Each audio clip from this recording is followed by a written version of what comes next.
All right, so in this video, I want to help you understand how to do trig proofs. Now, others refer to this as verifying trig identities, but it's the same thing, having a bunch of trig on one side and having that equal to a bunch of trig on the other side, and then actually proving that these two things are actually equal.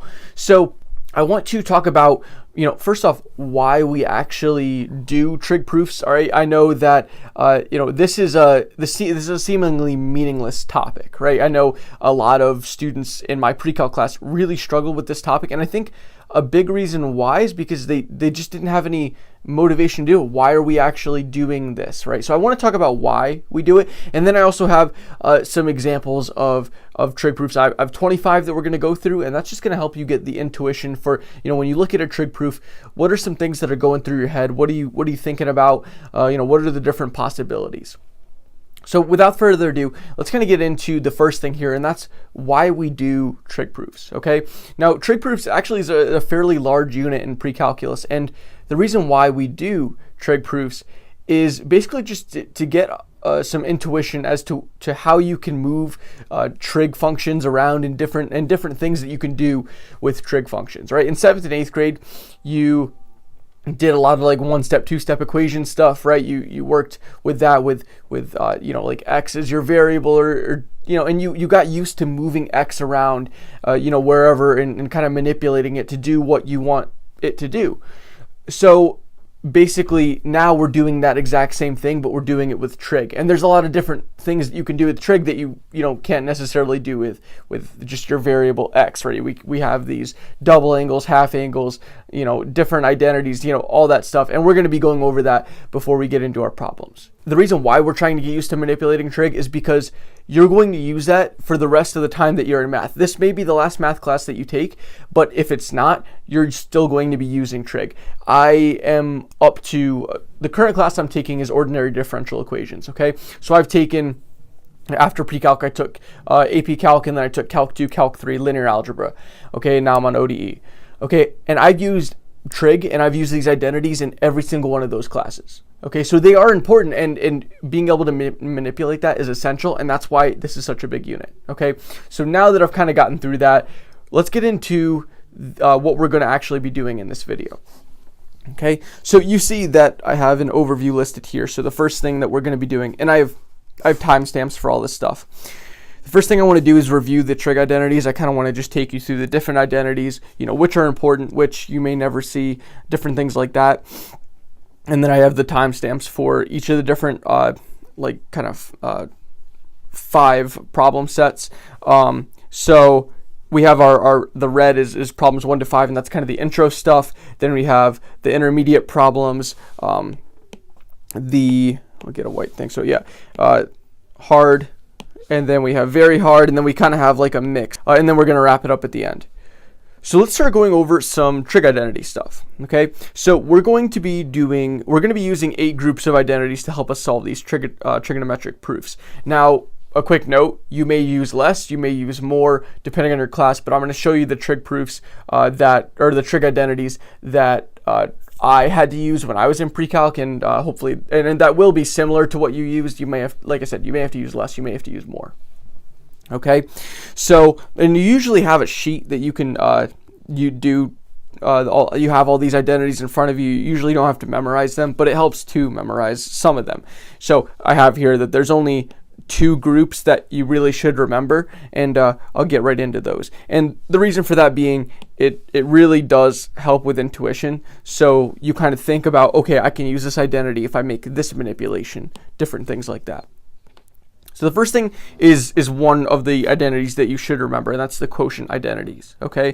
So, this you most likely know already.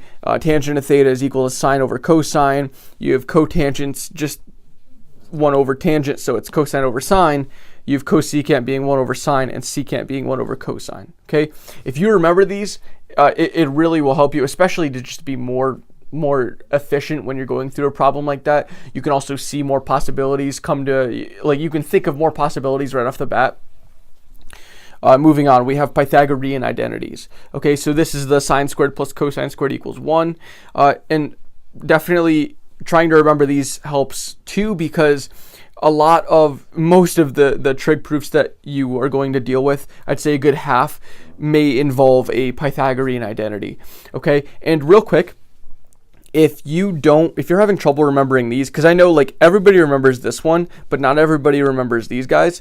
If you're having trouble remembering, and you're not given a sheet for some reason, or like a formula sheet, you can actually find these by just dividing something on this one. So I'll show you an example, because that's kind of vague.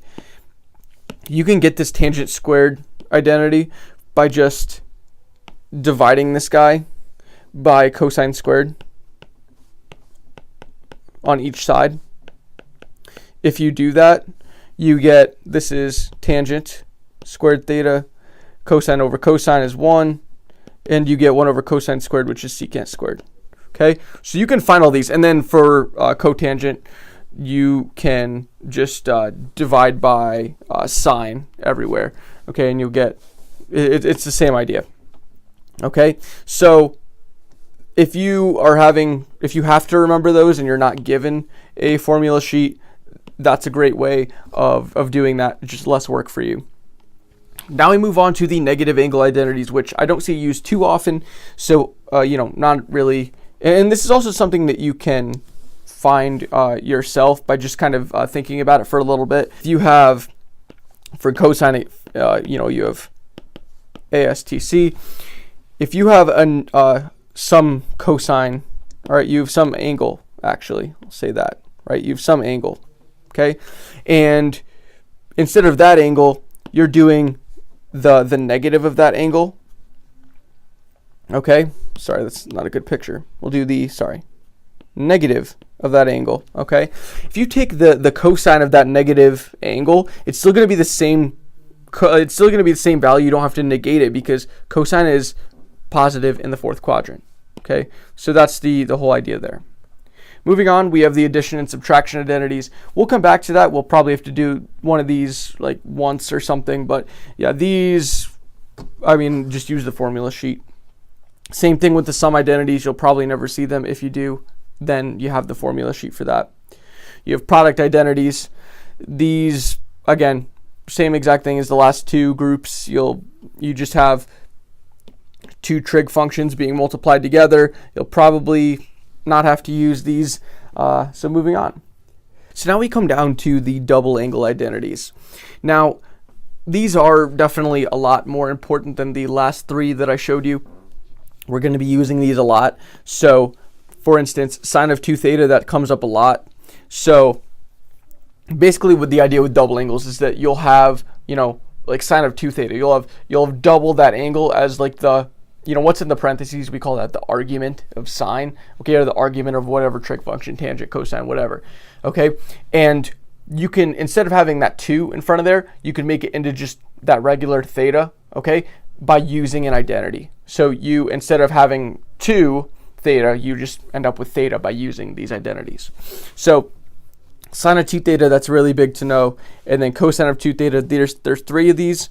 And honestly, you may see any of these just pop up in a problem. You may also be converting cosine of 2 theta to one of these identities, in which case it most likely doesn't matter which one you use, but if you use, let's say, this one might be better to use than this one in certain cases. So we're going to get into that, of course. I don't want to overwhelm you guys right off the bat.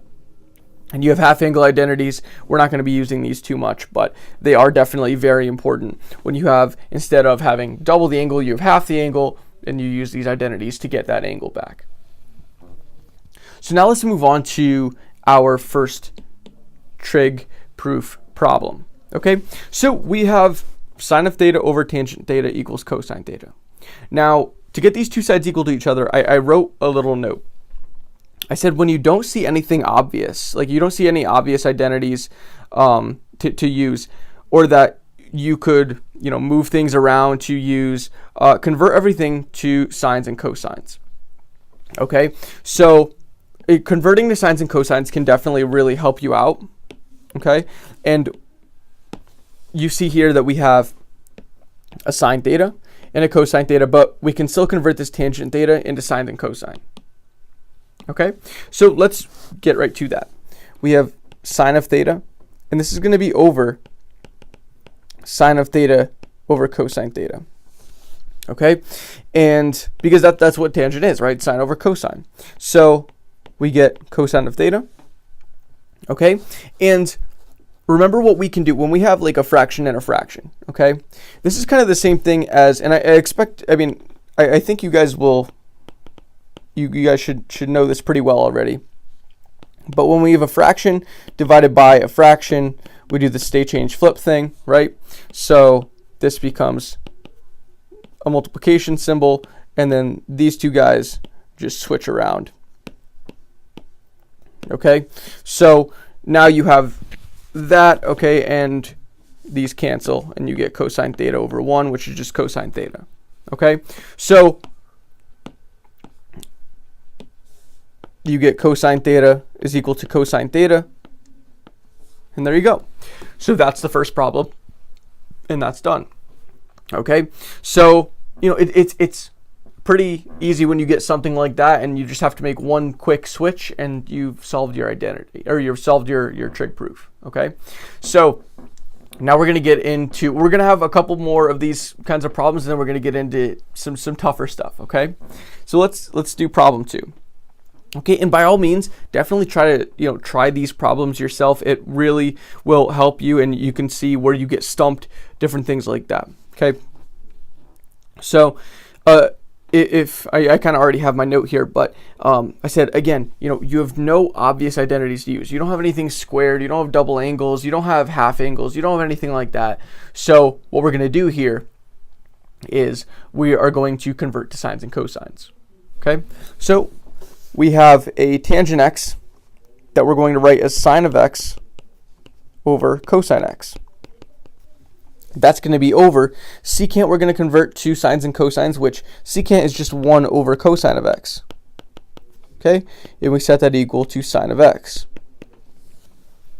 Now, remember, hopefully, you're very comfortable with having fractions and fractions by now, and you can see that these denominators are going to cancel off, and you get sine x is equal to sine of x. So another problem solved. Moving on, we have problem 3. Now this problem has not x anymore as the argument of your trig functions. Here you see that we have like beta. Okay, that's what that symbol is. Okay, you're going to see sometimes where you have these different symbols thrown in. Okay, it's not always going to be x. It's not always going to be theta. It might be beta or gamma or all these other Greek letters, or maybe you have a just like b or something like that. Okay, and the important thing there is to not really just try not to get startled when you see that. Okay, it's just another variable. It's not a big deal. It's the same exact thing as if it was x there. Okay, I know when I was in pre-calc, actually maybe more like algebra 2 and pre-calc, if I saw something that wasn't x or wasn't theta, I would get sometimes a little too riled up about that, and it would kind of affect my ability to do the problem. Okay, so the important thing there is just not focus on that area. That's not a big deal at all. Getting back into the problem, okay, we have that cosine of beta times secant of beta all over tangent of beta equals cotangent of beta. Okay, so here you see that we don't have anything being added, subtracted. We don't have double angles, half angles. We don't have any squares or any exponents here. So what we're just going to do is convert to sines and cosines again. And actually, we don't need to convert to sines and cosines for the whole thing. And maybe you realize that as you were doing this problem. We have cosine of beta times, for secant, we have 1 over cosine of beta. Right? And actually, I'm not going to convert these other ones. We could convert tangent, we could convert to cotangent to sines and cosines, but you're going to see that we actually don't need to here. Okay, let me explain.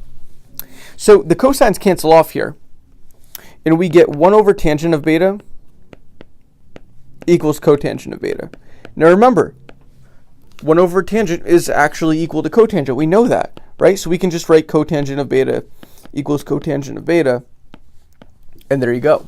We solved the problem. Okay, so you could have went out, and you can see how there's multiple ways to solve this problem, right? You could have went out and done sines and cosines, right? And you would have still been able to solve the problem.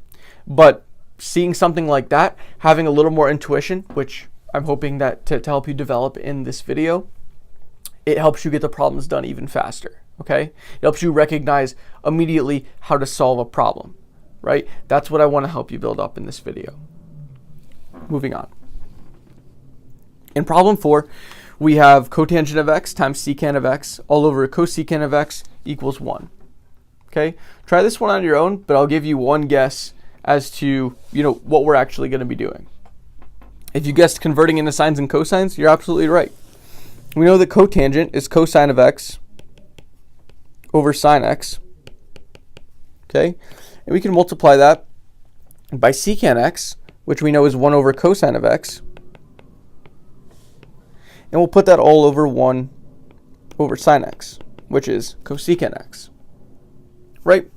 So that's just breaking things down into sines and cosines. Now, we know that that's equal to 1, right? We're just going to bring that 1 down. And let's start to cancel off here. We see that the cosines go away. Okay? And we also have the sines in the denominators that'll go away. Okay? And you may not be able to see this right off the bat, so let me do an extra step here.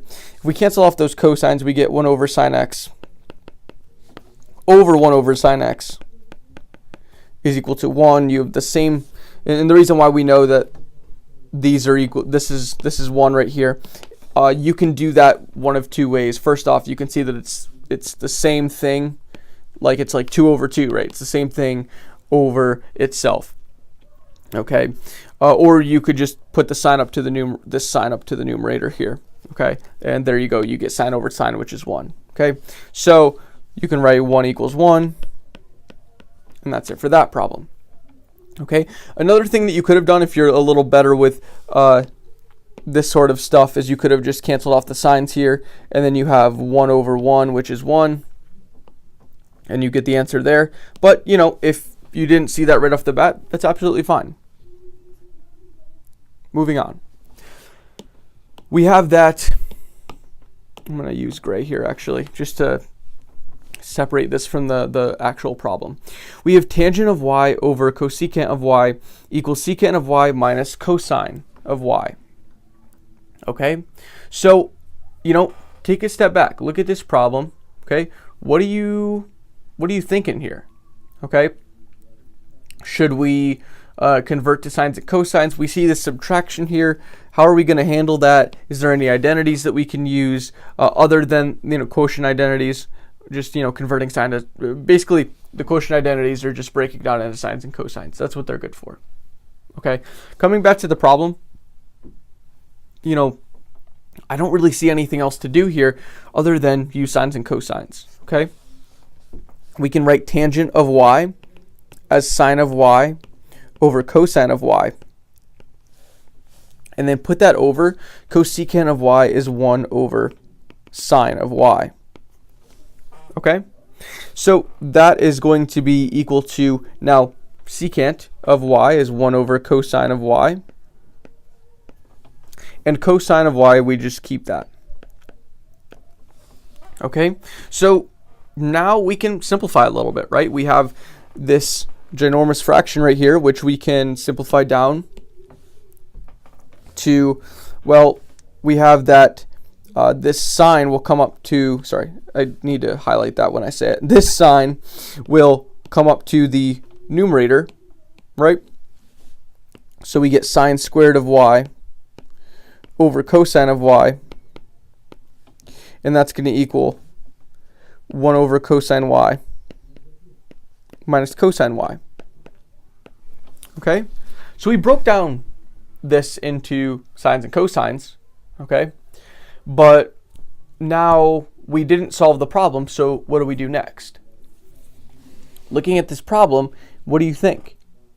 Well, we have a cosine in the denominator here, we have a cosine in the denominator here, but we don't have a cosine in the denominator here. Okay, so what we're going to do is just find common denominators. Okay, and we're going to get a cosine in the denominator over here, and then maybe something will happen. we get sine squared of y equals 1 over, over cosine of y equals 1 over cosine of y minus, if we get common denominators here of cosine y, so we just multiply this guy by cosine over cosine, we get cosine squared of y over cosine of y.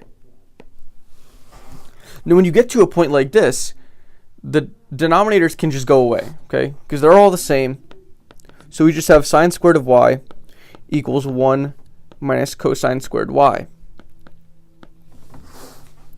Now, we actually just solved the problem, okay? But how? Well, taking a look at this, what do you think?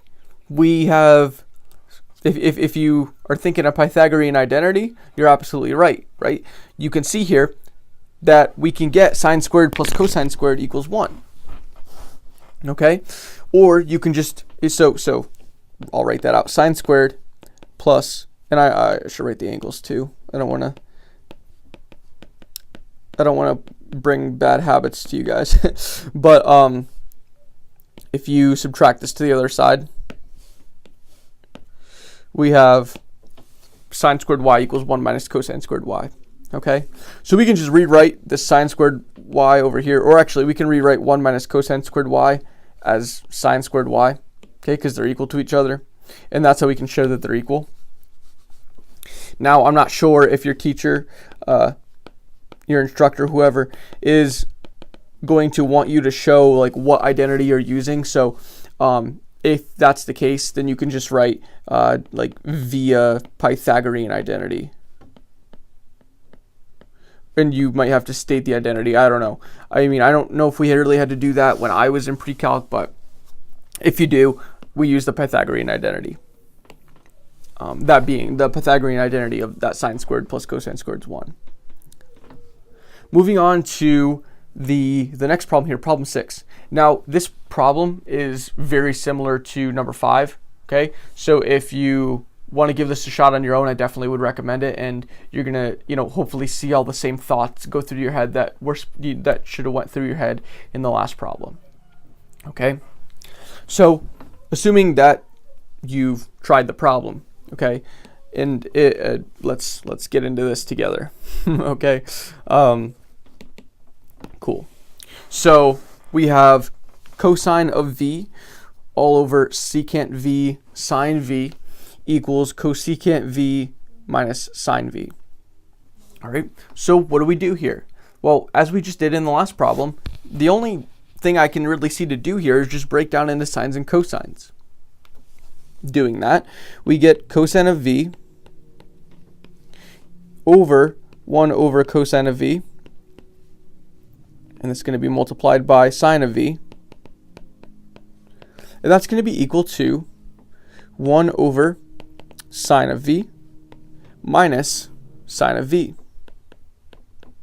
Okay, so you can kind of start to see the same thing forming like we had in the last problem, except now we have it with sines. Okay, this cosine of v is going to go to the numerator here. Okay, we can rewrite the whole left hand side as cosine squared of v over sine of v, and that's going to be equal to 1 over sine v minus sine of v. Getting common denominators like we did in the last problem, we get cosine squared of v over sine of v equals 1 over sine of v minus, and this is where we have to get common denominators, we multiply top and bottom by sine, and we get sine squared of v over sine of v. Okay, dropping out that denominator because they're all the same, they don't matter anymore. We get cosine squared of v equals 1 minus sine squared of v. Okay, and these are the exact same thing via that Pythagorean identity that sine squared plus cosine squared equals 1. So if we subtract that over, we get cosine squared equals 1 minus sine squared. So that's right. So that's just a Pythagorean identity. So finishing this problem up, we get cosine squared of v, we can rewrite the other hand, or the right hand side as cosine squared v. Okay, so hopefully that whole process kind of makes sense to you now, right? The first thing we did was we converted to sines and cosines, okay? And then we just had to do a little algebraic manipulation, right? The same kind of thing that you've had to do in your algebra classes, right? We just found common denominators, and well, from there we used a Pythagorean identity, right? We just used one of our trig identities, okay? So that's really all this entails. Okay, problem 7.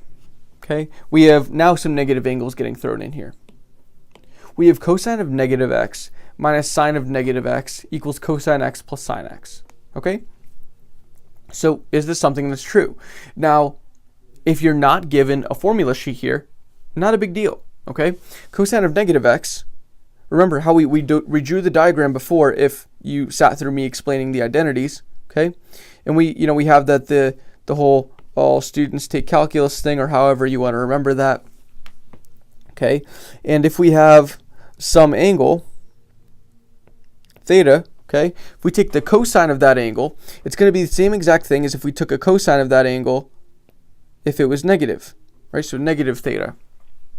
Okay, the reason why, okay, and it would be the same thing if we did it in this direction too, right? But the only difference is it would be negative, okay?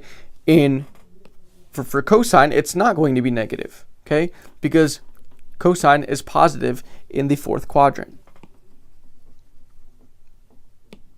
Okay? So, for instance, if you have, and I'll give you another example here just because I want to explain this to you guys a little bit more. Cosine of 60 is 1/2, right? In 60 degrees, by the way. Okay? Cosine of negative 60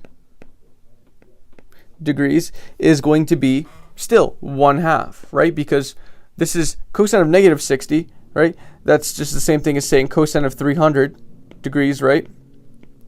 360 minus 60. And, well, cosine is positive in the fourth quadrant, as I've been saying. So you're still going to get 1/2. All right, awesome. So we can rewrite cosine of negative x as cosine of x. And then we have minus sine of negative x. Okay. Now sine is not positive in the fourth quadrant, and by the way, you can also do this from the if you have a angle that's in the second quadrant, you can also do like the negative version into the third quadrant, and the same rules apply. So for cosine, if you had a negative, or if you had a cosine of 135 or something, that's negative. If you flip it to be cosine of negative 135, it's still going to be negative. So same thing. Okay. So cosine of x, we know that sine of negative x is the same thing as negative sine of x. So we have minus a negative sine of x. Okay. And that's equal to cosine of x plus sine of x. Okay. So negative, we have two negatives there, so that makes a positive. So we have cosine of x plus sine of x equals cosine of x plus sine of x. And there you go, we've solved the problem. Okay? So hopefully, that whole thing makes sense to you, right? We just used some negative angle identities, and, well, that was it. All right? Let's hop into another one of our kind of intermediate difficulty problems. Okay? Problem 8 has cosecant x times the quantity cosecant x plus sine of negative x, and that's all equal to cotangent squared of x. Okay?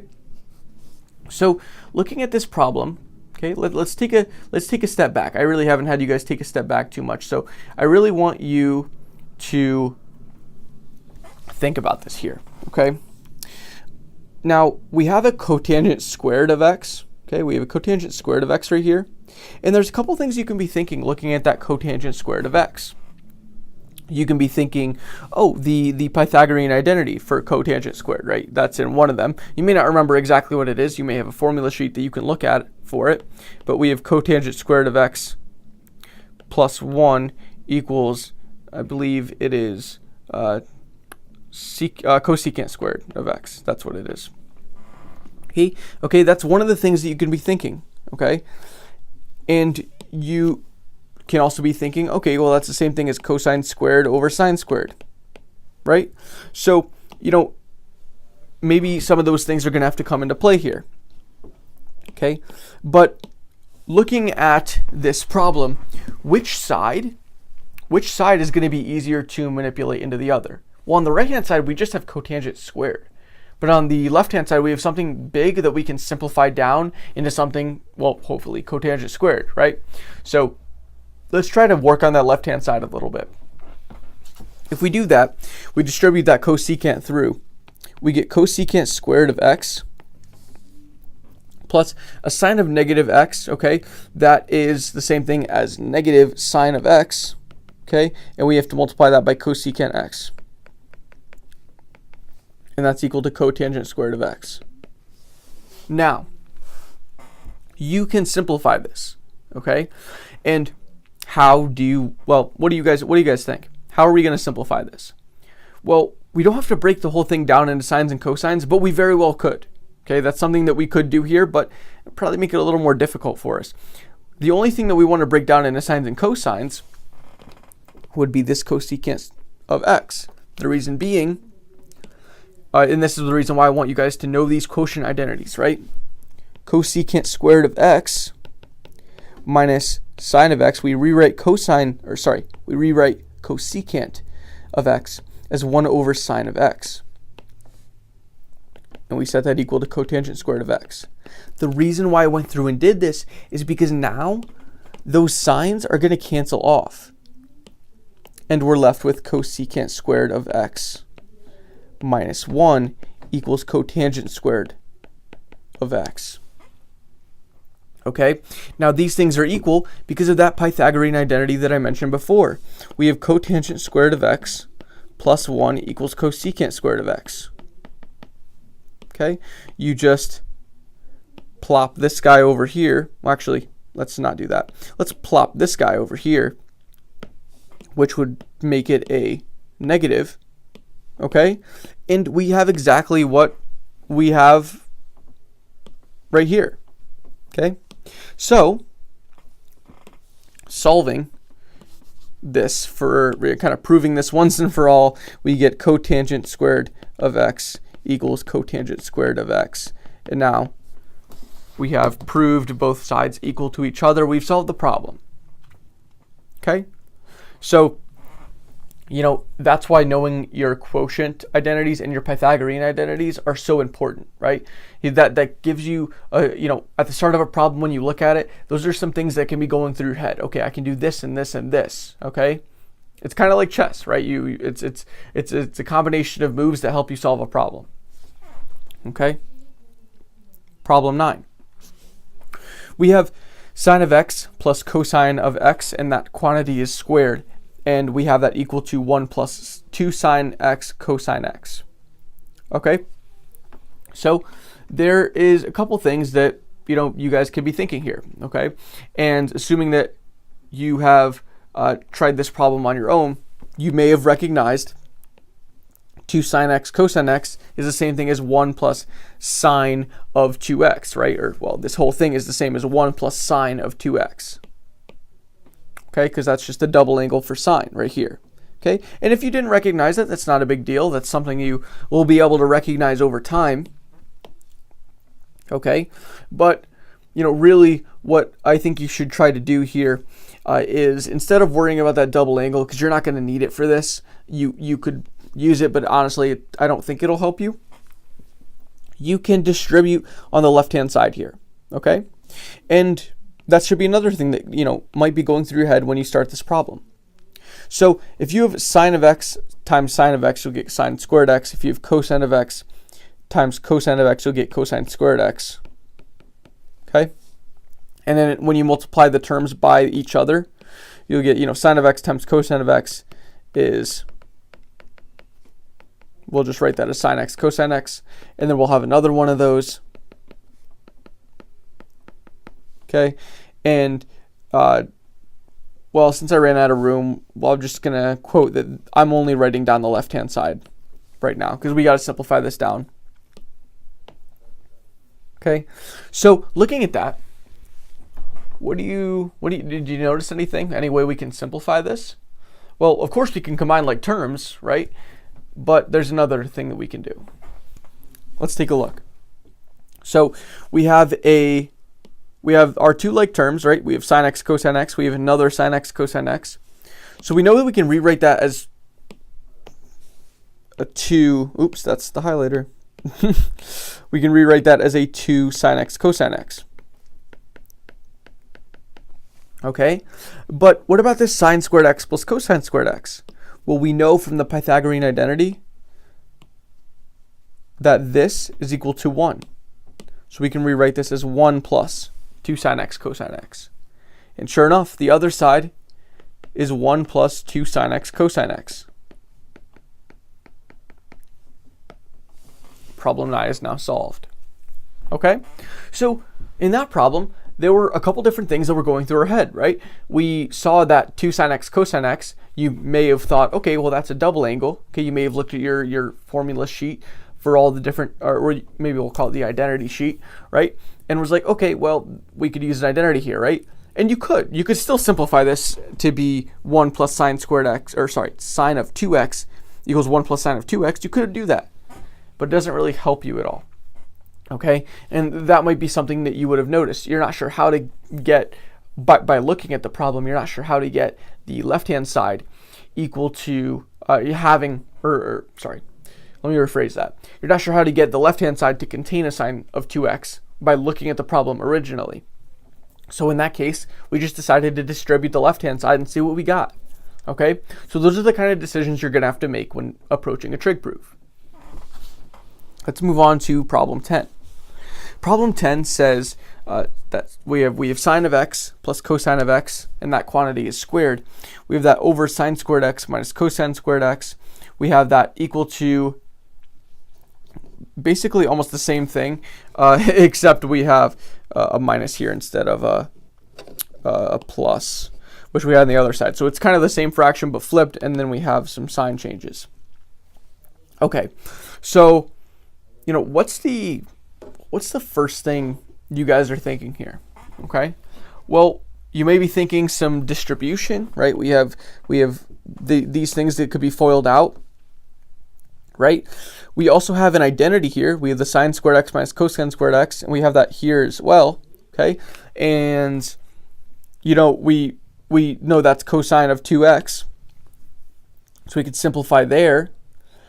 And we also could maybe find common denominators by, well, that would be a little bit of work, okay? So what's the right thing to do here?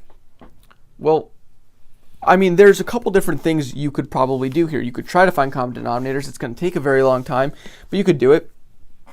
My suggestion for this problem, okay, because you see the sine squared, you see the cosine squared, you may be thinking some Pythagorean identities will come out of this, and you'd be right. Well, we'll have some Pythagorean identities come out, okay?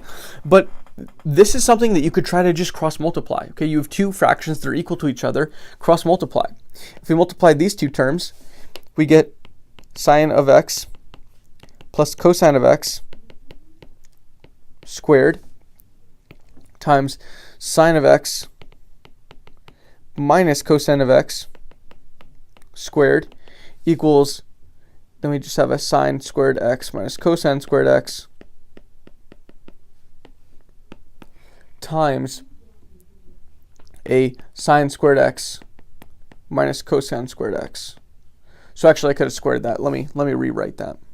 Let's square that. Let's square that, baby. Nice. Okay, now you maybe looking at this and you're like, okay, well, I don't want to FOIL all that. Well, you don't have to. Okay, what you can do here is easily look at this, okay, and remember what happens when you multiply conjugates, okay? And what do I mean by that? Let's think back, okay? Well, here you have a sine x plus cosine x. Here you have a sine x minus cosine x, okay? And since these things are being squared, you're just going to end up with basically like, you're going to end up with this thing twice, and you're going to end up with this guy twice as well, Okay, get these out of here now. Okay, so remember what happens when you multiply by conjugates. Why they're conjugates? Well, these signs are different and you have the same terms in here. Okay, so what happens when you multiply them? Well, it's the same thing as when you multiply like x minus 2 and x plus 2. Okay, what happens is you have an x squared minus 2x plus 2x minus 4. And you know that the middle terms will cancel off. So you just end up with x squared minus 4. Okay, that's whole, you know, and then doing that in reverse, it's just difference of two perfect squares. Okay, so when you do this multiplication out, the middle terms are going to just cancel out. Okay, so what you can do is actually when you FOIL this out, it's going to be easy, but you don't have to write the whole thing out, right? You know, maybe you should for the purpose of showing all your work, but you know, you should already be thinking, okay, well, this is going to be a little easier than I thought because all your middle terms are going to cancel out.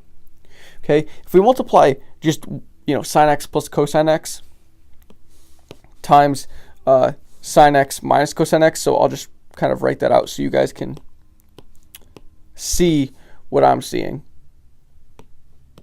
Okay, let's forget about the squares for now, just because that means that whatever we get out of this guy, okay, we're going to just have another one of them multiplied. Okay, so we'll get back to that. Okay, and just going at the left-hand side here, because we're gonna need we might need a lot of room. So our middle terms cancel off, so we get sine squared x plus cosine squared x. Or sorry, not plus cosine squared x. We have minus cosine squared x, right?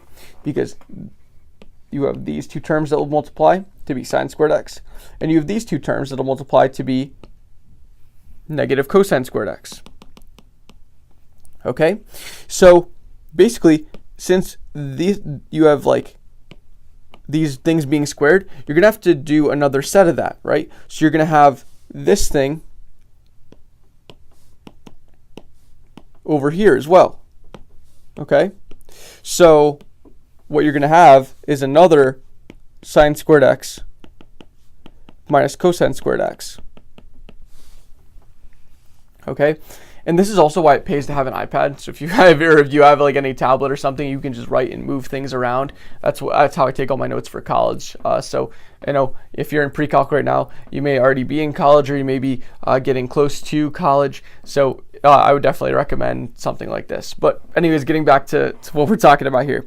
So we can rewrite this whole thing as sine squared x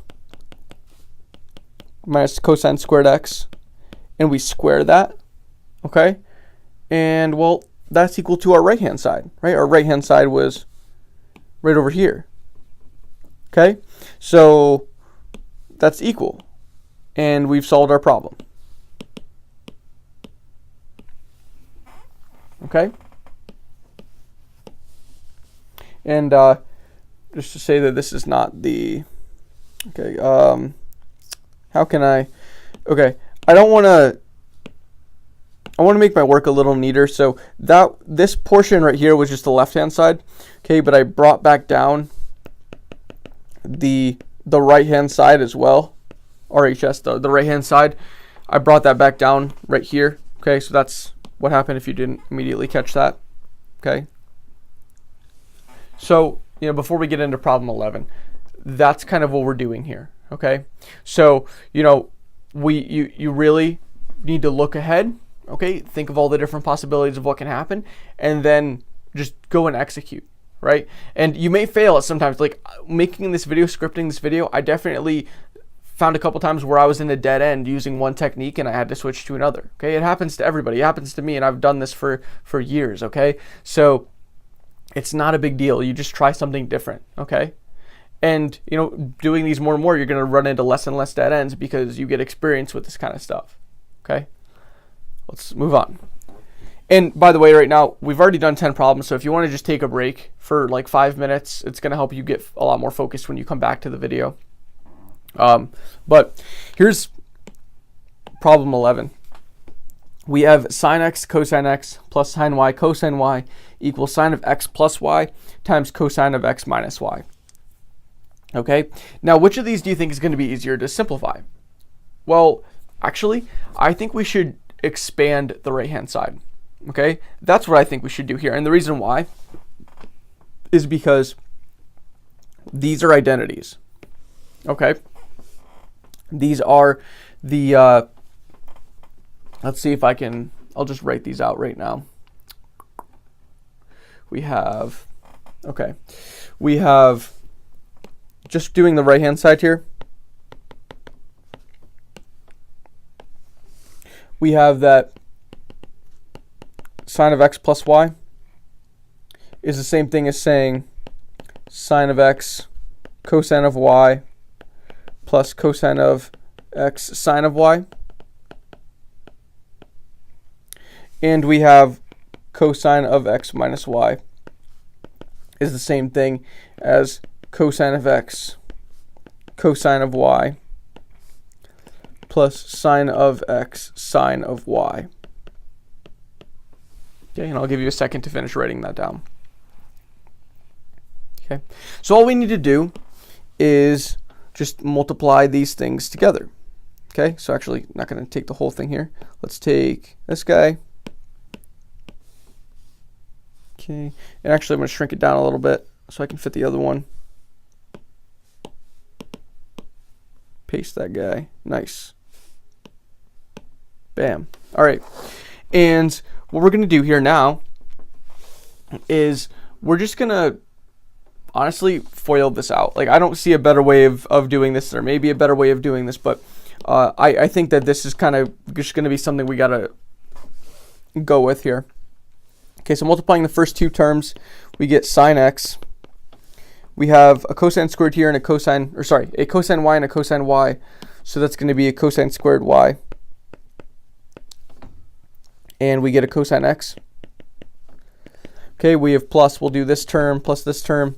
We get cosine x. And there's another cosine x, we'll get cosine squared x. And we'll have sine y cosine y. Okay. Now we're going to do those two terms. We get plus, we have a cosine x, we'll have sine x, and we'll have sine squared y. Okay, and then finally we'll do the first and the last terms. So we'll get sine squared x cosine of y times sine of y. Okay, so now that we've done all that, you may be thinking, oh my god, what do we do? Okay, and you know, it's really messy, and that's going to confuse a lot of people. Okay, it's so messy, I have no idea what to do from here, I'm done. But there's actually a really nice way that we can make this a lot better. Here's how. Notice how we have two cosine squared, or notice how we have a, notice how we have a cosine squared y and a sine squared y. And we also have a cosine squared x and a sine squared x. Okay, so just dealing with the cosine squared y and the sine squared y, if we take these two entire terms and we just bring them down here and factor out the sine x and the cosine x, okay, what we can do is say sine x cosine x times sine squared y plus cosine squared y. Okay, here's why that's nice. This thing is just equal to 1. So we end up with a sine x cosine x. Really nice, right? And that's two of our terms already taken care of and brought down to just be sine x cosine x. Okay, let's do the same thing but with the other term. So we're going to bring down now, and I'll use a different color here. What color is going to go all right with yellow? I don't know, so I'm just going to pick yellow again. So we're going to have cosine this thing, and we're going to have this thing, and we're going to bring it down. Okay, and what we can do is we can just factor out the cosine y and sine y. Okay, so we get plus sine y cosine y. And on the inside, now we'll have this cosine squared x and this sine squared x.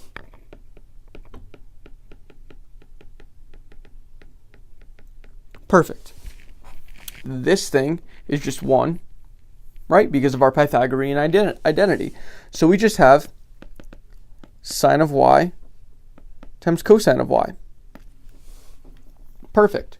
Okay? So we reduced all this entire mess, right? We reduced this whole entire thing to just sine x cosine x plus sine y cosine y.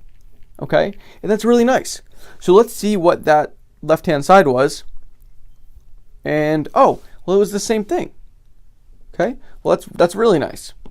I actually didn't even remember it was the same thing. So what we can do is just set these guys, we'll say these guys are equal to each other. Actually, I'm going to put this guy back on the left-hand side. And I'm going to, yeah, this is going to be messy. Okay, this is equal, right? And so we'll write left-hand side and right-hand side now. And there you go, they're equal. Okay? So, you know, it may have been hard to see right off the bat that, you know, we're going to have to simplify that huge mass. We're going to be able to do that. And I definitely agree with you. It may have been hard for me to see that. But if you see those cosine squareds and sine squareds, really you should be thinking Pythagorean identity. Okay? You know, you think, how can I get a Pythagorean identity after out of this? Okay, it was cosine squared plus cosine squared, or sine squared plus cosine squared is 1. That's extremely powerful, and like I said, you're going to be using that a lot, especially the sine and cosine one. We've used the other ones in this video. We've used the cotangent one, but really the sine squared, the cosine squared, very popular, and you should definitely see to try to, you know, how can I manipulate a certain equation to get these two things together and then cancel them out. Okay, so problem 12 of our, are we on our hard problems now? I think we're on our hard problems now, guys. Let me see on I got my laptop next here. Yeah, we're on our hard problems, guys. So yeah, all right, try problem 12 by yourself. We have sine of a minus tangent of a, that quantity squared, equals tangent squared of a times cosine of a minus 1, and that quantity is going to be squared. Okay, so you know what are you guys thinking here if you've already tried it? Well, honestly, I mean, there's a couple things that I'm thinking, and that's sines and cosines, okay, which I don't think is going to help at all here. There's just distributing out, which I think is probably the best bet to go with here, okay. And there doesn't seem to really be any identities that we can work with here. I mean, we have tangent squared of a, which we could expand into, you know, like the secant squared of x minus 1. But honestly, I don't see how that's going to help us either. So what we should probably just do is distribute out. Okay. So, but that's good that we examine the possibilities. Okay, and then we we're like, okay, this one doesn't work, this one doesn't work. And we found one that I think is going to be the best option. So let's try that. Okay, so sine squared a, distributing this guy out, sine squared a minus a, we're going to get a 2 sine a tangent a when we distribute that out, right? Because we'll have 2 of the minus sine a tangent a terms. Okay, and then we're just going to have plus tangent squared a. Nice. So that's going to be equal to, we have a tangent squared of a times, we'll distribute the cosine of a minus 1 out, and we get a cosine squared of a plus 1. I'll just multiply that by itself there. And then our middle term is going to be, we have a minus 1 cosine a, so we'll have another one of those, so we'll get negative 2 cosine of a. All right. Now, how are we going to get these two things equal to each other? Okay, well, honestly, what we can do is first off distribute this tangent squared of a, and then see if we get something comparable on each side. Because we're not fully, we didn't fully distribute out yet. So sine squared a minus 2 sine a, tangent a plus tangent squared a equals, we'll have a cosine squared a tangent squared a. And I'm going to move this actually to the next term up. So we'll get minus 2 cosine a, tangent squared a. Oops, and I ran out of room. So we'll just write, actually, you know what? Here's the nice thing about running out of room on a tablet. What you can do is you can just shrink it a little bit. And then, actually, I'm going to shrink it a little bit more. And then just do like plus tangent squared a at the end here. So that's really nice. Okay, so now we have, the problem is that on the left-hand side, we got sines, and on the right-hand side, actually, this is probably your left, right? Yeah. So we have sines on the left-hand side, we have cosines on the right-hand side. So it kind of gets a little messy, but what we can do to try to, really fix this is we can just get that tangent, we can convert that tangent into sines and cosines, and that's really going to help us here. And you'll see that. So we get sine squared a minus, we have a 2 sine, this will be, if we convert this guy to sine over cosine, this will be a sine squared a over cosine of a. Okay, if we convert the tangent squared, we'll get sine squared of a over cosine squared of a. We'll set this equal to cosine squared of a plus tangent squared of a. That is just going to be sine squared of a when you convert that to sines and cosines. All right, because you're just going to get a cosine squared in the denominator, a sine squared in the numerator. The cosine squareds cancel out. Now the minus 2 cosine of a, we're gonna actually, sorry, there's a tangent squared being multiplied there. I was like, that doesn't seem right. So we're gonna have one cosine cancel out with a cosine in the denominator, and I can even show you that because I don't want to do too much mental math. Because I know I hated when teachers did that, and I was like, okay, I don't understand what you're doing yet. So, okay, now we have that, and you can see now that we actually have this almost solved, because we have, oh, wrong color. Thought I selected it. We have a sine squared a here, we have a sine squared a here. We have a sine squared a over cosine squared a, and we have that here as well. Now, the last thing is we want to simplify this guy to be this guy, right? And we can do that. Okay, we have, I'll just copy paste this guy down. Okay, and I'll copy paste this guy down too. This is why I'm telling you guys got to get an iPad or a tablet or whatever. It really helps. This cosine a goes away, and it eliminates one of those cosines. So we end up with, and I'll take the parentheses away, and I just really kind of messed this up, so let's fix this. All right, you know what? I'm just going to rewrite this because this was a fail. This is going to be minus 2 sine squared a over cosine of a. Okay, plus sine squared a. So there we go. So now these things are equal to each other. Okay, and really all that was just doing some distribution. Okay, we looked at this problem. We were like, all right, well, if we don't really see any obvious identities to do here. If we try to do an identity with the tangent squared, well, I don't really see, how is that going to actually help us? You can probably do it and try to solve the problem that way, but it doesn't seem like it's actually going to, it's going to make the problem any easier for us. So, we distributed, we solved the problem. So next for problem 13, we have sine of alpha equals 2 sine of alpha over 2 times cosine of alpha over 2. Okay, the alpha, this guy right here. Okay, so here is the idea for this problem, okay? Now, if you've looked at this, you've tried it, okay, you may have thought, okay, I'm going to use those half-angle identities, okay? Don't use the half-angle identities.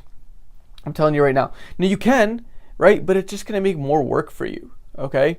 And you know, I haven't actually tried to use the half-angle identities yet, so I assume it's not going to be fun, okay, to try to work with all the radicals and things like that. There's an easier way to do this. There's actually a much easier way to do this. And that's because, well, actually, let's come down to it so I can show you. Sine of alpha, okay, if we just have, if we say that alpha is equal to, well, let's say alpha is equal to 2 theta, okay, and we replace this through, you can see sine of 2 theta equals 2 sine of, since alpha over 2, or since alpha is 2 theta, alpha over 2 will just be theta. So we'll get 2 sine of theta cosine of theta. This is the double angle for sine. Okay? So, you know, that works out really well. The thing I want you to realize is that just because you don't have, like, you know, we don't have a 2 there, we don't have like a 2 alpha or anything, that's not the point of a double angle, okay? I mean, like, it is, but it's not. And here's what I mean by that. We want an angle that's double of the other angles, right? So this alpha is 2 times as big as this angle and this angle. So we use a double angle, okay? We could have just as easily done this. Okay, and let's do it a different way here. We could have used the sine double angle to say that sine of alpha is 2 sine of alpha over 2 cosine of alpha over 2, which is the same exact thing as what's on the right-hand side. Okay? So these things are equal to each other. And the reason why I have this as a hard problem, you know, it may not have been a hard problem for you guys to solve, but a lot of people that I've kind of talked to, you know, on the whole trig proofs topic, they haven't really understood that very well, and that's why they've struggled a lot when they've seen like half angles show up, or maybe they've seen like 4 theta and 2 theta and then not knowing what to do. You can still use those double angles, and to be honest, I prefer those double angles so much to the half angles with the radicals and all that, because it gets really messy. Okay, and there's certain times where you want to do those half angles, but this is not really one of them. Okay, so moving on, we got problem 14. Okay, we got 11 more left, and yeah, so we have 1 over 1 minus sine of x minus a 1 over 1 plus sine of x equals 2 secant x tangent x. Okay, and what I kind of said here was, you know, again, which side, looking at this, which side do you guys think is going to be easier to manipulate into the other? Okay, it's definitely the left-hand side. Okay, because it's the more complicated side. It's got all this denominator, like fraction crap, right? We don't want that. So we're going to manipulate it so it doesn't have that anymore, or at least that, you know, we'll make it look nicer. Okay, that's all I'm going to say. So what we're going to do is find common denominators. Okay, that should be kind of the first thing that's sticking in your head. You may be thinking, okay, converting this guy into sines and cosines.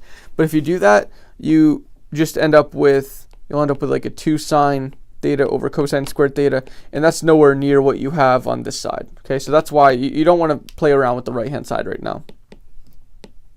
Okay, so getting common denominators, if we multiply this piece right here by 1 plus sine x over 1 plus sine x, we'll get 1 plus sine of x over, we'll have a 1 minus sine of x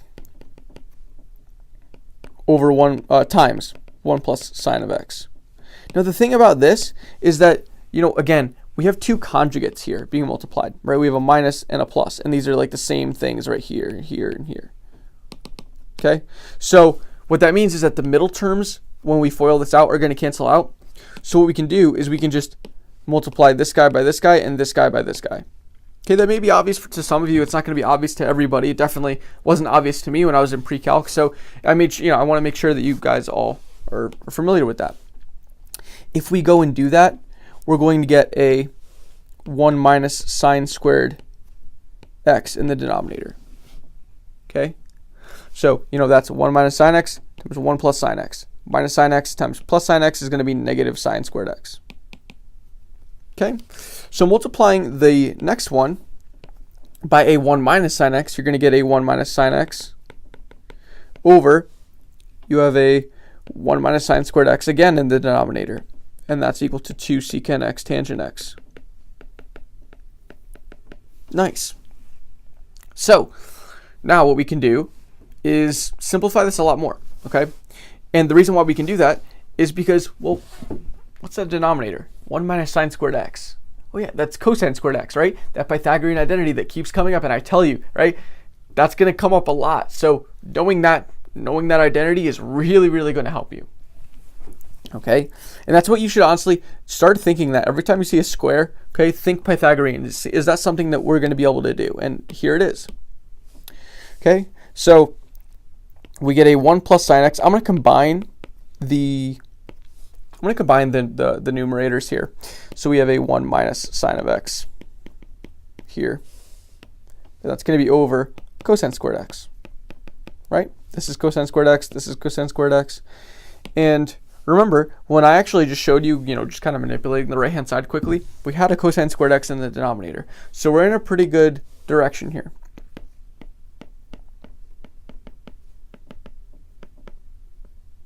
Oops. Tangent of x.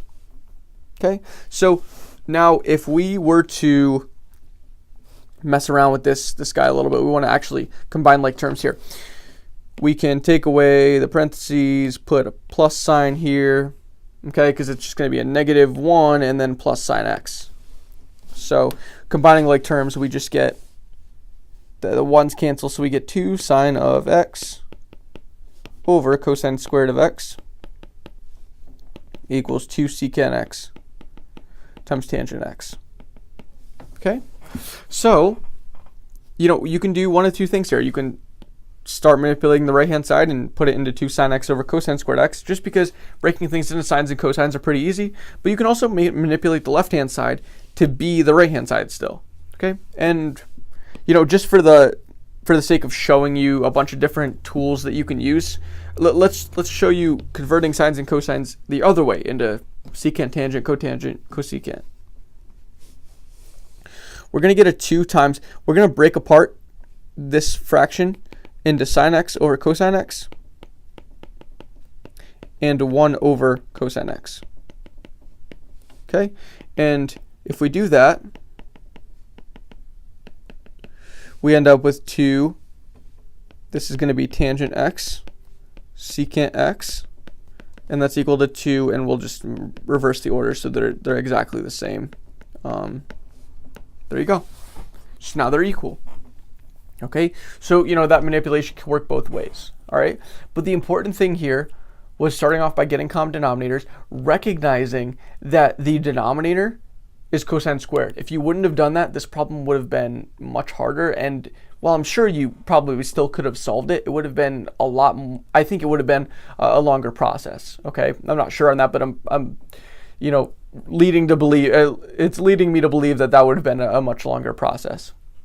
Okay, so moving on to problem 15, we have that secant to the fourth of x minus tangent to the fourth of x equals secant squared of x plus tangent squared of x.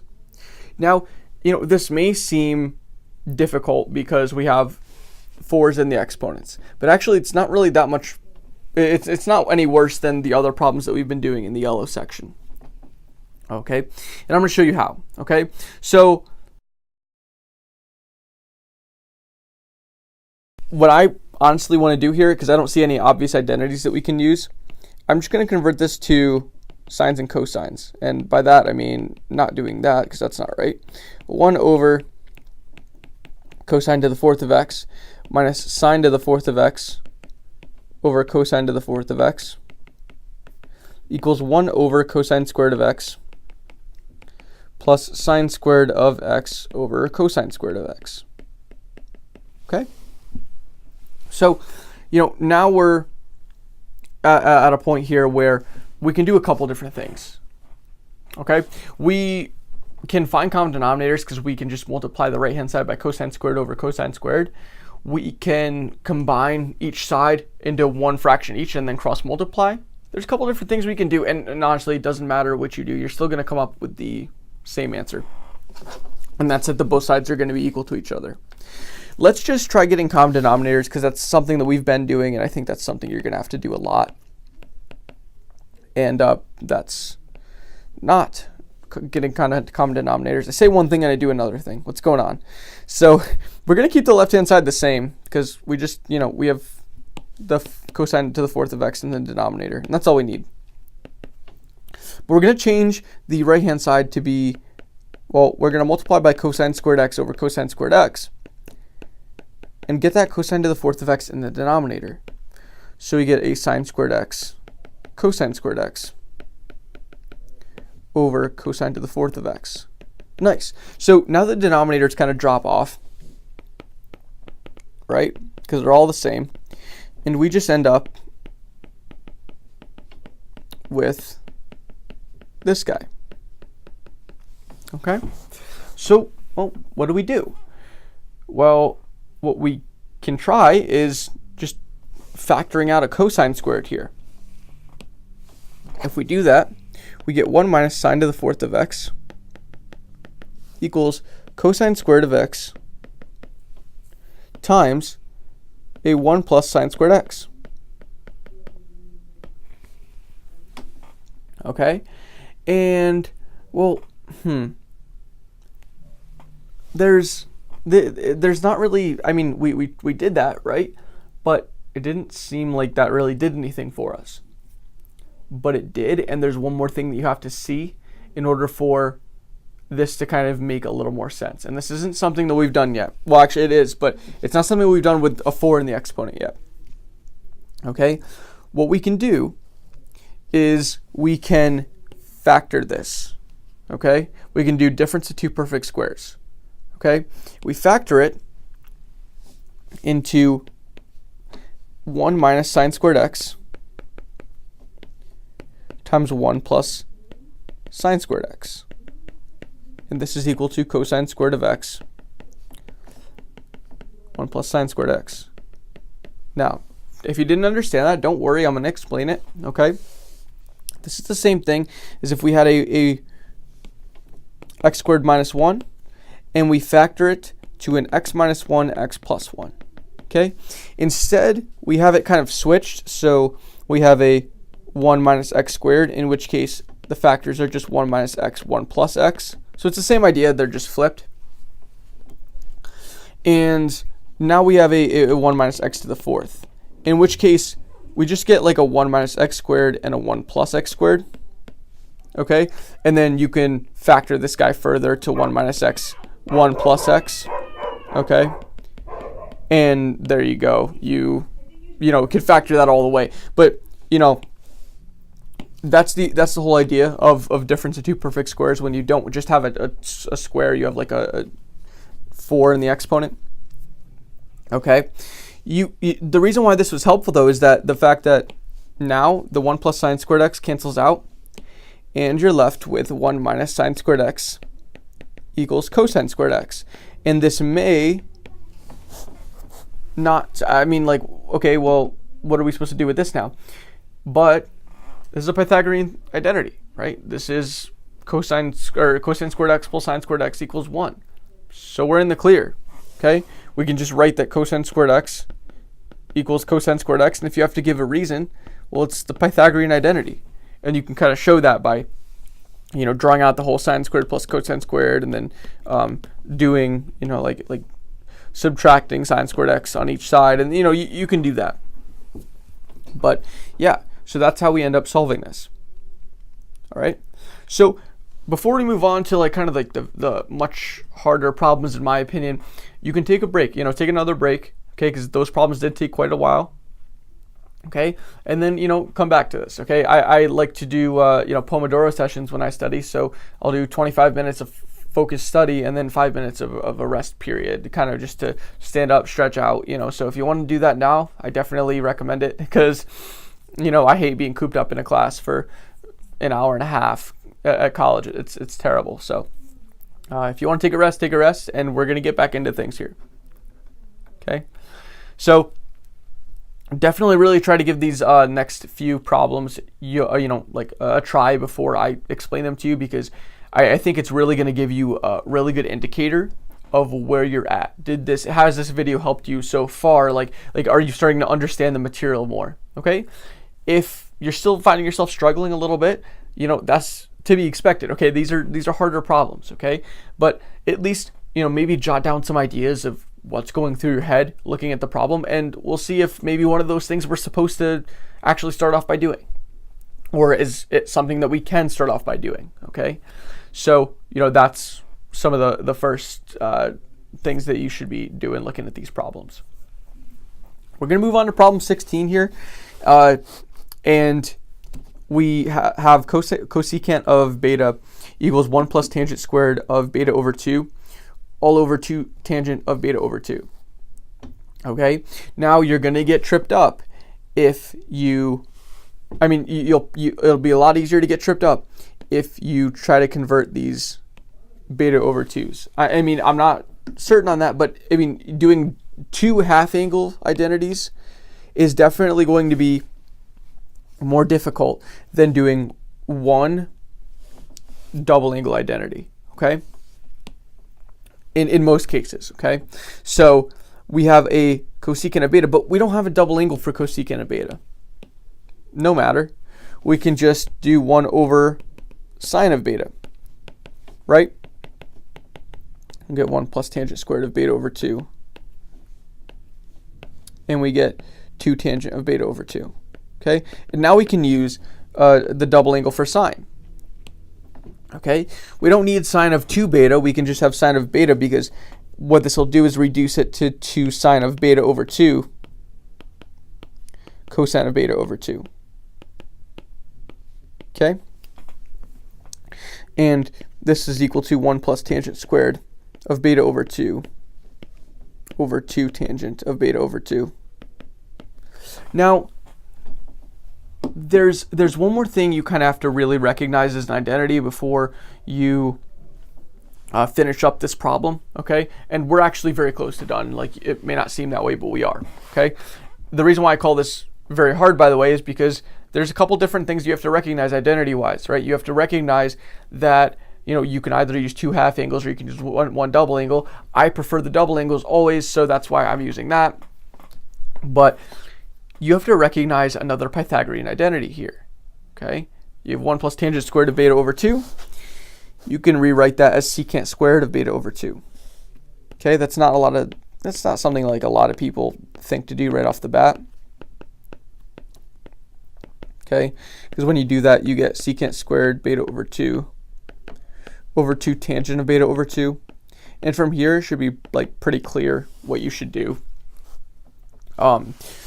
You can just convert the right-hand side into sines and cosines. So when you drag down, you get sine squared beta over 2 over cosine squared beta over 2. That's going to be all over 2 sine of beta over 2 over cosine of beta over 2. I apologize. I messed up. This is not sine squared. That's 1. My bad. Yeah, that's 1. So, because this is secant, not tangent. Anyways, sorry for the confusion. I'm running out of room here. Poor spatial judgment on my part. But what you're going to have here is that the cosines, this cosine goes up to the numerator, so it's going to cancel off with that. Okay, and we're going to have a cosine in the denominator, and then we'll have this sine will go up to the denominator. So we will get that 1 over 2 sine beta over 2 cosine of beta over 2. Okay, and if you really wanted to, I mean, you don't have to, but like you can write this in terms of beta by, well, this is the double angle again, so we can write that as 1 over sine of two of just beta equals 1 over sine of beta. Okay, so a lot of different things that we had to do there, but hopefully, you know, it's starting to really come around for you. You know, you start to recognize different ways that, you know, different things to look for, different things that are recurring, things like that. Okay, so moving on to problem 17. Okay, what we're going to do is now simplify the well, sorry, I'm reading my notes, so I'm getting tired, honestly, and it's like not even that late. So for problem 17, we have cosine of x equals cotangent of x over 2 minus tangent of x over 2 all over tangent of x over 2 plus cotangent of x over 2.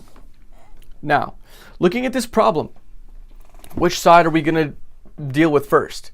Well, most likely the right hand side, right? If you're trying to tackle that left hand side, you're probably doing something wrong, okay? Because that's not going to be easy, okay? But there is one thing I want to do to the left-hand side. Okay, and you can probably already guess what it is, right? Looking at what we have here, we have four half angles on the right and one regular angle on the left. So I want to use a double angle identity on the left, and then we can start dealing with the right. Okay? So let's work with that. We can, instead of having cosine of x, we can use a double angle, and we can use, honestly, any, like I'll use cosine squared of x over 2 minus sine squared of x over 2. And we can always change that later on. I just want to let you guys know that I'm going to work with that. But, you know, like that, I just wanted to kind of put that idea out there. So that's how to deal with the whole half angle, double angle dilemma that we have to start off with this problem. Okay, so let's start simplifying this right-hand side like I actually wanted to do in this problem. Okay, so doing the right-hand side here, we can end up with so we have cosine of x over 2 over sine of x over 2, just getting these into terms of sines and cosines, minus sine of x over 2 over cosine of x over 2, and that's all going to be over, we have a tangent over here, so that's going to be just sine of x over 2 over cosine of x over 2, and that's going to be plus cosine of x over 2 over sine of x over 2. All right, so what can we do here? We can find common denominators. We can just multiply everything with sine in the denominator by cosine over cosine. Multiply everything with sine in the denominator by sine over sine. So we can keep moving on here. We get, all right, and I'm just going to go through and do all the common denominator work. Okay, we're going to get cosine squared of x over 2 over cosine of x over 2 sine of x over 2. That was wrong. And then we're going to have minus sine squared x over 2 over cosine of x over 2 sine of x over 2. And that's all going to be over sine squared of x over 2 over cosine x over 2 sine of x over 2. And that's going to be plus. We have a cosine squared of x over 2, and that's going to be over cosine of x over 2 sine of x over 2. Okay, and let's bring down what that left-hand side actually was, which was cosine squared of x over 2 minus sine squared of x over 2. Okay, we're actually almost done with this problem, and there's just a lot of identities that you have to like recognize right now. Okay, first off, actually there's not many identities. You just have to realize a couple things, and that's that the denominators are going to go away right now. Okay, they're gone because they're all the same. And if you were to take the denominators here, okay, and then like move them up here, they're just going to cancel off. So that's kind of proof. But what you end up with is, so we have on the left hand side, we have cosine squared of x over 2 minus sine squared of x over 2. This is equal to cosine squared of x over 2 minus sine squared of x over 2 over sine squared x over 2 plus cosine of x over 2 squared. Well, the denominator is just 1, right? Sine squared x over 2 plus cosine of x over 2 is 1. Okay, and square root of the cosine. I said cosine of x, I meant cosine squared of x over 2. But yeah, that's just 1. So we actually end up with solving the problem. Okay, we're going to move that down, and now the problem's solved. Okay, cool stuff. So that's it. And oops, I closed out the app. Okay. Yeah, so that's that guy. Now, problem 18. Okay, we have cosecant of x plus cotangent of x all over tangent of x plus sine of x equals cotangent of x cosecant of x. Now, which side do you want to deal with? Well, probably the left-hand side, right? You don't really want to do anything to the right-hand side right now. Okay, we'll leave that be, and we'll see what we got to do later on. Maybe convert into sines and cosines. Maybe what you're thinking there.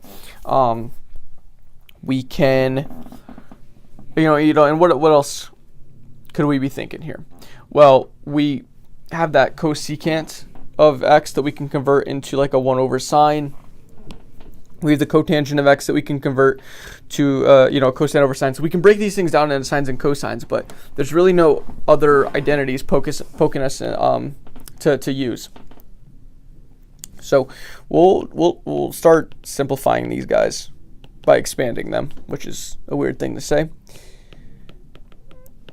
So cotangent becomes cosine over sine. We have over sine of x over cosine of x plus sine of x.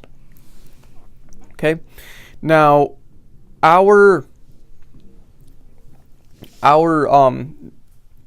we could get common denominators all the way around. Honestly, we don't have to, like it doesn't have to be the common denominator in each of the 4 spots. So what I'm going to do is I'm just going to combine the 2 on top and get common denominators on the bottom. So let's go with that here. So I'll combine these 2 on the top to get 1 minus cosine of x, 1 plus cosine of x over sine x. And then I'm going to get common denominators on the bottom. So I'm going to multiply this piece right here by cosine over cosine to get just this. Okay, so this will be sine of x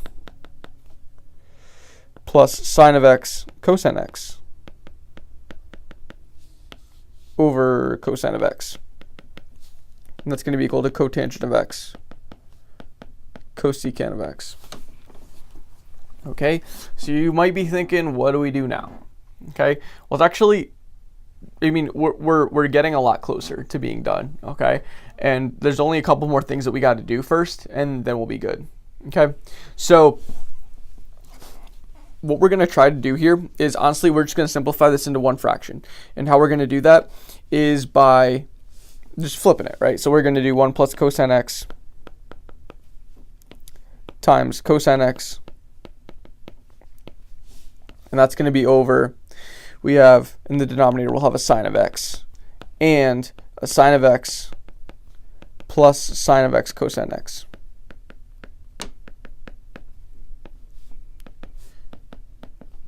Now the key here, I'll give you a second to finish writing that down. The key here is to recognize that you can get a 1 plus cosine of x by just factoring out a sign. Okay, and I'm going to show you how. You'll get a 1 plus cosine of x cosine x, right? That's in the numerator. Okay, And we'll have a, now I'm going to factor out a sine, so we'll get a sine squared x on the outside, just multiplying with that sign there. And on the inside, we'll have a 1 plus cosine of x. Okay, just factoring out a sign there. And I get cotangent of x, cosecant of x.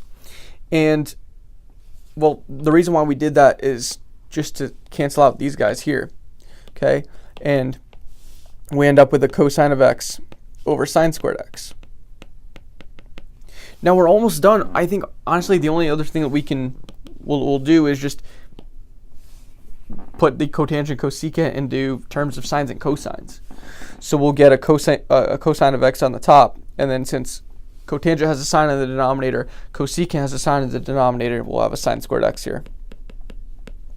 And there you go, we've solved the problem.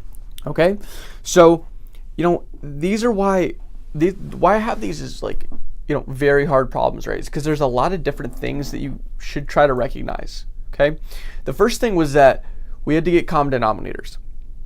Okay, we had to get common denominators, and then we had to figure out how we're going to actually simplify this thing. Okay, we had to move this double fraction into one fraction. Then we had to factor out a sign, which is something you're probably not thinking about because your brain's already so fried. Okay, but just trying to keep your composure, trying to keep thinking of different things. Like at each step, think about the different possibilities of what can happen. Maybe not just the beginning even. Like, just you got to kind of be thinking of different possibilities each step through the way. All right, you're not going to see it all from the beginning. Like, I don't see it all from the beginning. Okay, I've been doing these for a very long time, but you got to just kind of keep going with it. Okay, we're going to move on to problem 19 now. Okay, and this problem is that we have sine to the fourth of x minus cosine to the fourth of x all over sine squared x minus cosine squared x, and that equals 1. Okay, so honestly, what immediately pop like let's think about a couple different things here. Okay, we have, first off, that sine squared x minus cosine squared x is I believe it's cosine of 2x. Yeah, I have that down. Okay, it's cosine of 2x. I'm thinking of, is it cosine squared minus sine squared? No. So that's cosine of 2x, right? Now, we can use that, but honestly, that might not help us here. Or it will. It will, because I actually did it out that way. But it might not be that as fast as some other ways. And here's kind of what I'm talking about. If you look at the numerator, we have sine to the fourth of x minus cosine to the fourth of x. We can factor it like I showed you before with factoring the things that are to the fourth. I think that's a big thing. When you see exponents of 4, look to factor something like that. So let's kind of go through that. If you factor the top, you get sine squared x minus cosine squared x times sine squared x plus cosine squared x. And on the bottom, you get sine squared x minus cosine squared x. Those guys cancel, and you literally just get a Pythagorean identity that sine squared x plus cosine squared x equals 1. And we all know that's true because that's a Pythagorean identity. The reason why I put that down as a very hard problem is because when people see something like that, like the 4s and the exponents and then the squares and everything, honestly, they freak out, and I probably would have freaked out when we started doing trig proofs as well, right? It's just a lot, like especially seeing the 4 and the exponent, it really freaks a lot of people out. But, look to factor, look to do things like that, look to manipulate it, maybe break it down. We already had sines and cosines there, so there's no breaking down into sines and cosines further. But there was a couple different things we could have done there, and we could have maybe we could have broke the denominator down into cosine of 2x, moved it to the other side, and then factored. We could have done a bunch of things. So honestly, it's all about just examining your possibilities and going from there, like I've been saying this entire video. Let's move on to the last very hard problem, and then we're going to have 5 quick mix-up problems, and then we will be done. So we're almost there, guys. we have tangent x plus cotangent of x to the fourth, and that's going to be equal to cosecant to the fourth of x, secant to the fourth of x. So this is actually a pretty simple problem. It's easier than some of the hard problems we did.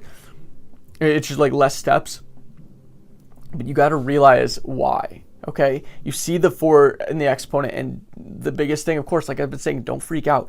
What we can do here is a technique that we haven't actually used yet in this video. But you notice here that like everything is being put to the fourth. So why don't we just take a fourth root of each side? If we do that, we just end up with tangent x plus cotangent x equals cosecant x, secant of x. Okay, and if you tried this problem by yourself, it may not have been something that you immediately thought of. You know, that's definitely not something that I immediately thought of, and you know, I thought for a little bit, and I was like, oh wait, I can just take the fourth root of both sides. Okay, so let's honestly now we can just break down into sines and cosines and go from there. We get sine of x plus cosine x for the tangent. For the cotangent, we'll get cosine of x over sine of x.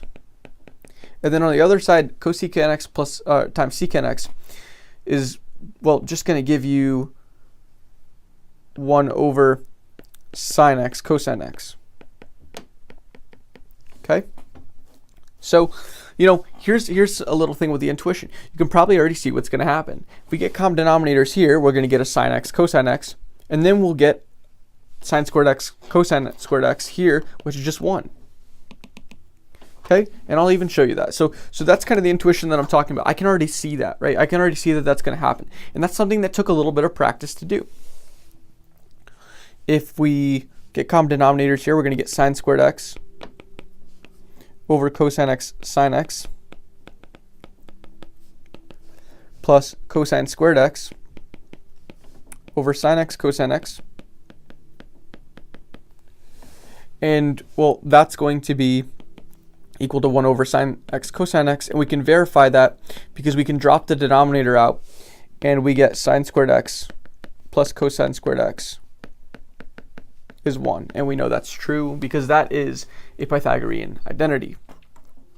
Okay?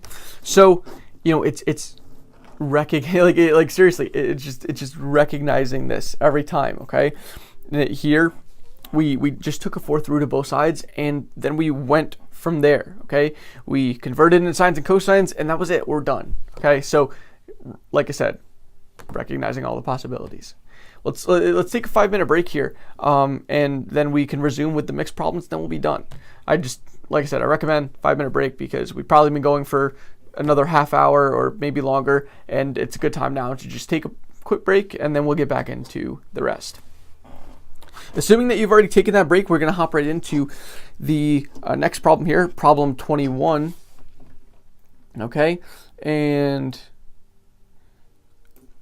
here we have secant of v minus tangent of v equals 1 over secant of v plus tangent of v. Okay, here, you know, what are you guys thinking? So, I mean, a big thing that I'm thinking right now is cross multiplication. You may think just breaking down into sines and cosines, you could probably do that too. Well, you can do that too, but honestly, the cross multiplication is really going to work. And the reason why I'm seeing that is because, well, these guys right here, okay, these guys right here, and I'm just trying to bracket around this guy. These are conjugates, okay? So, and let me get a blue highlighter now that we're on the blue section. Okay, these are conjugates. So when you multiply them together, remember the middle terms are going to cancel out. Okay, and you just end up with secant of v, and then you'll have minus tangent. Secant squared of v minus tangent squared of v, and that'll be equal to 1. Okay, so that's a big thing. I really. Like, you know, if you can understand that when you have conjugates being multiplied, you know, any sort of conjugate, the middle terms go away, and then you can just multiply the first times the first and the last times the last. You know, it makes your life a lot easier. This is just an identity, so we know that this is true. I can prove it to you by just adding tangent squared on both sides, and then you get like the regular form of this identity, which is that tangent squared of v plus 1 equals secant squared of v. Okay, we know that's true. And there you go. Problem 21 is done. Problem 22.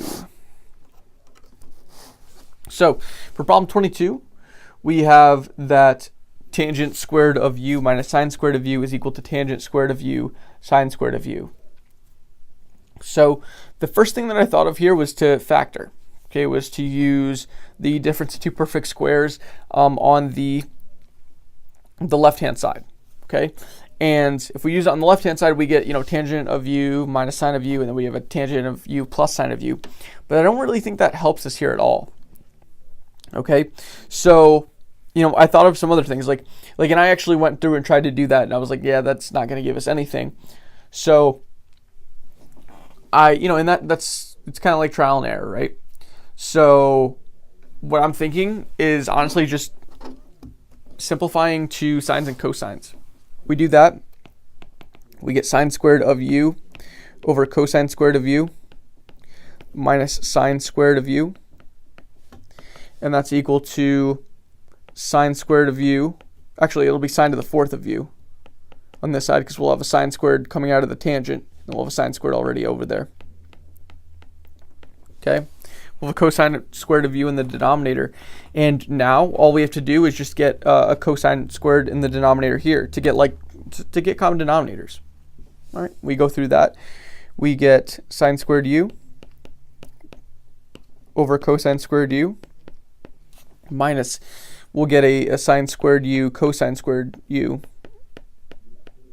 and we'll have that over a cosine squared u, and that'll be equal to a sine to the fourth of u over cosine squared of u. Cool. The denominator drops out. We don't need that anymore. Okay, because they're all the same. And you can probably see here that the next thing we can probably try to do is factoring out a sine squared on the left-hand side. If we do that, we get a sine squared of u times a 1 minus cosine squared of u equaling sine to the fourth of u.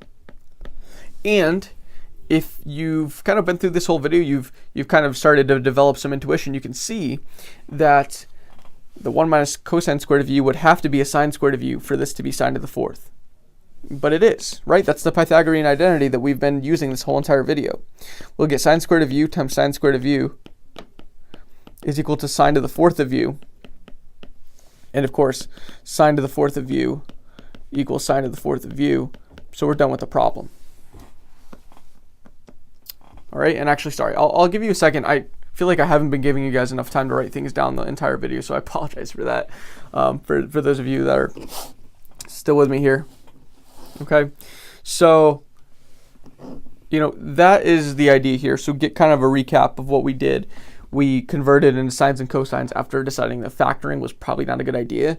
We saw we really couldn't use any identities right off the bat either, other than like the quotient identities, which honestly most people don't even consider identities. But yeah, we did that. We got cosine squared in the denominator, so we dropped that out, and we used the Pythagorean identity once again to get sine to the fourth equals sine to the fourth. Problem 23. So here we have sine of x plus cosine of x all over secant x plus cosecant of x equals sine x cosine x. So obviously we want to simplify the left-hand side here. The right-hand side is a lot easier than the left-hand side. And, this, I would say, I feel like this will be, we could try cross multiplication here. We could also try getting common denominators, but honestly, that'll probably have the exact same effect as cross multiplying. So we'll have sine of x, if we multiply the denominator here times the numerator here, which is just 1, we'll get sine x plus cosine x is equal to, and then we'll multiply here and here, sin x cosine x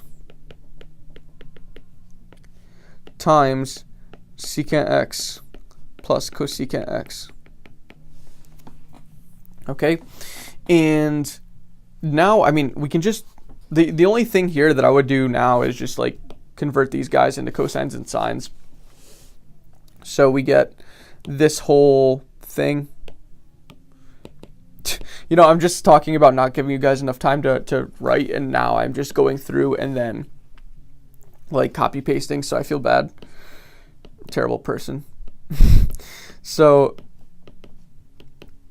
we get this right here. So we can distribute that sine x, cosine x, and when we do, we get sine x plus cosine x is equal to, when we distribute that through, the cosine will cancel out in the first term, so we get sine of x. And when we distribute through in the second term, the sine x's cancel out, so we get cosine x. And then we're done. And hopefully you kind of see what that happens. So like, I maybe should have showed an extra step. The sine x, the cosine x will cancel out in the first time when you distribute this sine x, cosine x through, and then the sine x cancels out the second time. Okay, so you just get cosine x in the numerator. Okay, so hopefully that made sense. You know, that was really just cross multiplication. I mean, we could have got common denominators too. I don't know. That really would have, that probably would have just made things a little more, which probably would have increased the amount that we had to work with, or to work on. Okay, so now we have problem 24. Okay, we're almost done. For problem 24, we have 1 minus cosine x over sine x plus sine x over 1 minus cosine x, and we have that's equal to 2 cosecant of x. So I actually want to mess around with both sides here, not just the left-hand side. And the reason why I want to do that is because, well, we can, you know, if you bring this whole thing down, okay, you can write the right-hand side as 2 over sine of x, and then you can just get common denominators everywhere. Okay, and that's, surprise, what I would do for this problem. So getting common denominators of sine x times a 1 minus cosine x everywhere, we'll have a 1 minus cosine x squared over sine x times 1 minus cosine x, and then we'll have plus sine x, actually it'll be a sine squared x now, because we'll be multiplying here by sine x, and we'll get the same denominator here. Okay, and then that's going to be equal to a 2 times 1 minus cosine x. That'll be over a sine x minus no, not minus. I was like, why is this not working? Here's why. Right there. So now the denominator drops off because it's always the same. And we have a 1 minus cosine of x squared, which honestly, let's actually just distribute that out. We'll distribute this guy out. We'll distribute that out. And we get a 1 minus, this will be minus 2 cosine squared, or sorry, no, 2 cosine x. And then we'll have plus cosine squared x. We have plus sine squared x, so you know where that's going, equals 2 minus 2 cosine x. Okay, and you can probably see what we have to do now. We just know that the cosine squared plus sine squared gives us 1. That's going to add to this one to give us 2 minus 2 cosine x equals 2 minus 2 cosine x. Okay, and now these things are equal. We're done. All right, so yeah, we started off finding common denominators. We honestly just used, we distributed, and then we used cosine squared plus sine squared as 1 again. So yeah, last problem, guys, last problem, and then we are done. I don't even know how long this video has been. It just feels like it's been a while, because I think when I started this it was like 3 p.m. and now it's like 5:30, so I don't know, it's been a while, I think. And my phone hasn't died yet, so that's crazy. So problem 25 says we have tangent x plus cotangent x quantity squared equals secant squared of x plus cosecant squared of x. And looking at this problem, there's a couple things that you can be thinking. The first thing you can be thinking is like, all right, let's break down the sines and cosines all around. We can do that, but we can also distribute on that left-hand side, and that's what I'm going to do first. And I don't have any water left in my cup. That sucks. Ugh, I'm tired. So we have tangent squared of x plus cotangent squared of x plus 2 tangent x cotangent x. And that's equal to secant squared of x plus cosecant squared of x. Okay? So, giving you a second to write that down. Now, what I think you should realize, and this has been a really thing that helped me, like tangent of x times cotangent of x is just 1. Okay? The reason why is because sine x over cosine x times the same, thing but flipped. Right, the sines cancel and the cosines cancel, and you just have 1. Okay, so what I'm going to do right now is rewrite this entire thing by copy and pasting, because I don't really want to write that much. And I'm just going to delete the 2 tangent cotangent. Okay, so now there is one more thing that you want to do, and before I do that, I'm gonna give you a second to write things down. But what you have to realize now to solve this problem, you could convert it into sines and cosines, find common denominators, and take a really long time doing that. But if you have the intuition, you may realize that we have 2 identities staring us in the face, not 1, but 2. Okay, here are the 2 identities that we have staring us in the face. The fact that we have this plus 2 and we have everything squared is really giving this away. But if we break this, since 1 plus 1 equals 2, we can break this up into tangent squared plus 1 plus cotangent squared of x plus 1 equals secant squared of x plus cosecant squared of x. Now, we have 2 identities. Okay, and the 2 identities that we have are, well, tangent squared plus 1 is secant squared, and we have cotangent squared plus 1, which is cosecant squared. And that's equal to secant squared of x plus cosecant squared of x. And that, my friends, is the last problem. That's the end. And yeah, really realizing that identity, or that when you have that plus 2 there, honestly, when you have a plus 2 in problems, I'd be skeptical. I'd be like, oh yeah, that's probably like 2 identities like that. I feel like that's the only time you'll ever see a plus 2, but I could be wrong. I don't know. Who knows? But anyways, that's it for our last problem. Now, just to wrap things up here, I do hope that this video helped you.